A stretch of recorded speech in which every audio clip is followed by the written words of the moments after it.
Ça y est, Avatar 2 est là, 13 ans après la sortie du premier film. L'occasion idéale pour se replonger dans les coulisses du film le plus rentable de l'histoire du cinéma. Installez-vous, bienvenue dans Kinéma.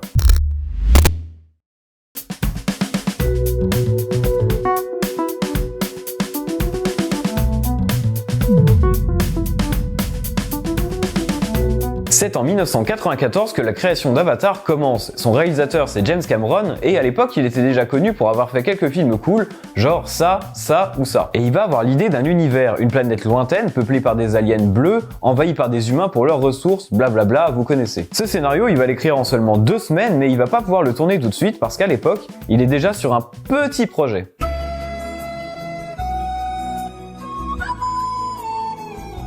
Après le tournage de Titanic, donc, Cameron va ressortir le scénario du film, 2 ans après l'avoir écrit. Il va commencer à bosser dessus avec une entreprise d'effets spéciaux numériques, et ça lui plaît pas. Ça lui plaît pas parce que depuis le début, il a en tête un film très esthétique, photoréaliste même, et il estime que la technologie de l'époque est pas assez avancée pour ça. Il va donc ranger son film dans un tiroir en attendant que la technologie soit prête pour éviter de le sortir trop tôt. Et finalement, il va s'y attaquer en 2007.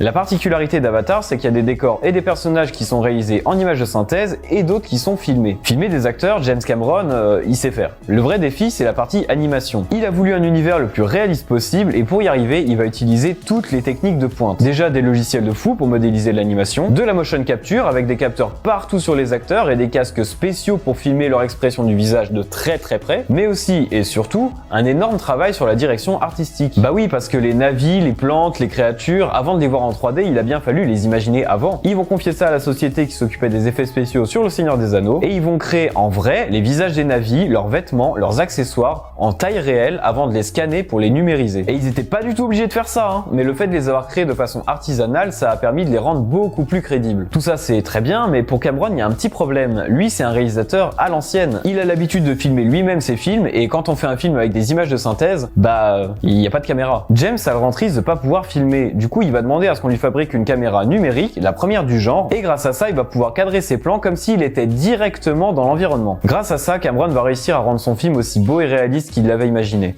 Mais ça va coûter cher. Très cher.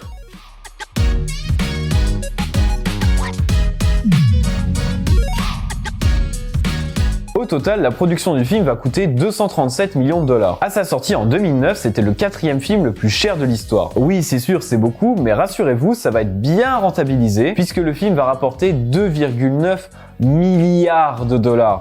12 fois plus que le budget du film. C'est un truc de fou. C'est plus que Titanic, c'est plus que Star Wars 7, c'est plus que le dernier Avengers. C'est tout simplement, encore aujourd'hui, le film le plus rentable de l'histoire du cinéma. Pour être tout à fait précis, il s'est fait voler la place par Avengers Endgame lors de sa sortie. Mais récemment, le premier Avatar est ressorti un peu partout dans le monde, notamment en Chine, ce qui lui a permis de reprendre la tête du classement. Comme quoi, même des années plus tard, c'est encore un film que les gens ont envie de voir. Bon, vous avez compris, Avatar a été un énorme succès. Mais à part des belles images en 3D, y a quoi dans ce film ?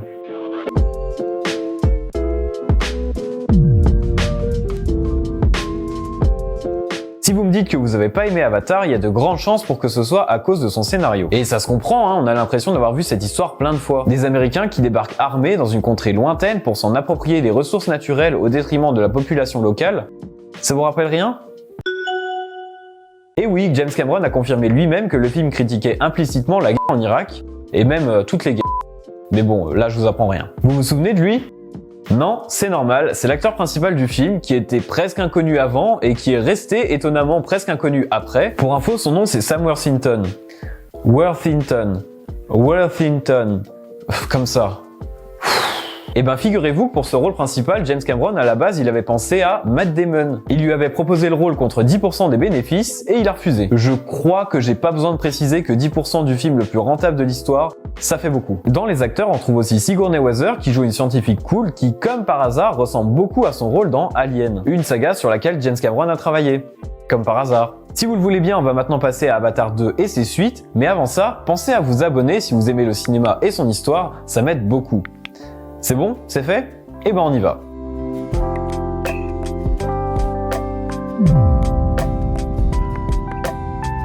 À Hollywood et même ailleurs, quand un film marche bien, on essaye d'en faire des suites. Alors quand Avatar est devenu le film qui a rapporté le plus d'argent de tous les temps, autant vous dire qu'ils se sont pas posé la question bien longtemps. Ça fait depuis 2013 que le studio a annoncé qu'il y aurait 3 suites à Avatar et elles auraient dû sortir en 2016, 2017 et 2018. Bon ben, comme vous le savez, ça a pris un petit peu de retard. On sait pas trop ce qui s'est passé, mais la production devait être sacrément mouvementée puisqu'ils ont eu l'idée de faire une 4e suite. Donc oui, il y aura bien un Avatar 5. Et évidemment, le Covid a encore repoussé la date de sortie, mais cette fois-ci c'est la bonne. Avatar 2 sort le 14 décembre 2022 en France. Ils ont prévu de sortir les suites avec 2 ans d'écart, donc si tout se passe bien, ce qui n'est vraiment pas sûr, on devrait avoir du Avatar jusqu'en 2028. Pour ce qui est du budget, James Cameron a eu le droit à une très jolie enveloppe de 1 milliard de dollars pour les 4 films. Si vous divisez, ça fait 250 millions de dollars par film, ce qui est un peu plus que le premier, donc il y a du budget. Avatar 2 va se passer dans des paysages aquatiques, mais rassurez-vous, vous ne serez pas forcément dépaysé puisqu'une grande partie du casting va revenir, avec quelques ajouts en plus, notamment Kate Winslet, qui jouait déjà pour Cameron dans Titanic. Comme par hasard. Oui, il y aura Sam Worthington. Comme vous vous en doutez, il y a beaucoup d'enjeux autour de Avatar 2. C'était entre guillemets normal que le premier film marche super bien parce que c'était un style de cinéma qu'on n'avait encore jamais vu. Mais là, pour le deuxième, à part des scènes tournées dans l'eau, il n'y a rien de fondamentalement nouveau. Donc c'est même pas sûr que les spectateurs soient au rendez-vous. Et puis, même s'il marche bien, est-ce que ce sera suffisant pour donner envie de voir les 3 prochains films ? Seul l'avenir nous le dira. En tout cas, au moment où je tourne, il y a quelques critiques qui sont déjà sorties et elles sont plutôt bonnes. Quand vous aurez vu le film, donnez-moi votre avis dans les commentaires. Merci d'avoir regardé cette vidéo jusqu'au bout, vous êtes des vrais, j'espère sincèrement que ça vous a plu. Je vous dis à la prochaine pour de nouvelles vidéos sur le cinéma. Salut! Worthington.